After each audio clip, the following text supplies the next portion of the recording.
নমস্কাৰ বন্ধুসকল, পুনৰ এবাৰ স্বাগতম জনাইছোঁ আপোনালোকক ফ্ৰী এডভাইচ DRX ইউটিউব চেনেলত। বন্ধুসকল, য'ত আপোনালোকে জানিব পাৰিব মেডিচিন সম্বন্ধে বহুতো নতুন তথ্য।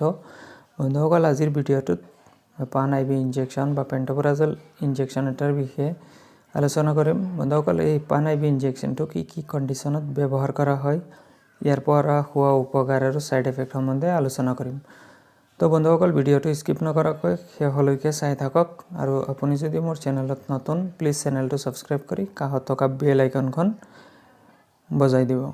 তো বন্ধুসকল, পান IV ইনজেকশ্যনটো যেতিয়া আমাৰ পেটত এক্সট্ৰা এচিড জমা হৈ গেছৰ সমস্যাৰ সৃষ্টি কৰে, তেনে সমস্যাসমূহ ঠিক কৰাৰ কাৰণে পান IV ইনজেকশ্যন বা পেণ্টোপ্ৰাজল ইনজেকশ্যনটো ডক্টৰে ব্যৱহাৰ কৰা দেখা যায়। বন্ধুসকল, আপোনালোকে বিভিন্ন নামেৰে এই পেণ্টোপ্ৰাজল IV মেডিকেলত পাই যাব, যেনে পান IV, পেণ্ডিফ IV, পেণ্টপ IV, পেনচেক IV আৰু বিভিন্ন কোম্পানীয়ে বিভিন্ন নামেৰে এই পেণ্টোপ্ৰাজল IV সমূহ মাৰ্কেটত লঞ্চ কৰে। বন্ধুসকল, পেণ্টোপ্ৰাজল IV পেটত হোৱা এচিড কণ্ট্ৰল কৰাৰ কাৰণে ব্যৱহাৰ কৰা এটা IV ইনজেকশ্যন হয়। আপোনালোকে এইটো tablet form, capsule form, IV ফৰ্মতো পাই যাব। বন্ধুসকল, IV ইনজেকশ্যন ব্যৱহাৰ যেতিয়া অতিমাত্ৰা গেছ হৈ যায়, পেট ফুলি যায়, খোৱা বস্তু উল্টি ডিঙিলৈকে আহি যাব ধৰে, বমি ভাৱ হয়, বুকুৰ জ্বলন হয়, বিভিন্ন সমস্যা দেখা দিয়ে, এইসমূহ সমস্যা ঠিক কৰাৰ কাৰণে ডক্টৰে পেণ্টোপ্ৰাজল IV ইনজেকশ্যনটো ব্যৱহাৰ কৰা দেখা যায়। বন্ধুসকল, যদি গেছ বেছি দিনলৈকে হৈ থাকে, তাৰপিছত এই গেছৰ পৰা পেপটিক আলচাৰ হোৱাৰ সম্ভাৱনা থাকে। ফলত এই ইনজেকশ্যনটো ব্যৱহাৰ কৰি পেপটিক আলচাৰৰ সমস্যাসমূহ সমাধান কৰিব পৰা যায় বা পাৰি। বন্ধুসকল, পান IV ইনজেকশ্যন ব্যৱহাৰ কৰা হয় এনেধৰণৰ ক্ষেত্ৰত পেণ্টোপ্ৰাজল IV ব্যৱহাৰ কৰা হয়। বন্ধুসকল, এই পেন IV ইনজেকশ্যনটো এটা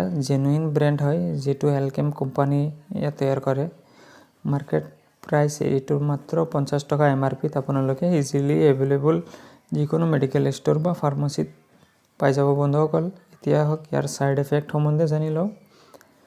সাধাৰণতে 1-2% ক্ষেত্ৰত দেখা যায় মূৰৰ বিষ হোৱা, বমিৰ ভাৱ বা বমি খোৱা বা লেট্ৰিন ঘনাই খোৱা, গেছ পাছ হোৱা বা এলাৰ্জি হোৱা, এইসমূহ সমস্যাৰ সন্মুখীন হ'লে আপোনালোকে এই ইনজেকশ্যনটো ব্যৱহাৰ কৰা বন্ধ কৰিব লাগিব।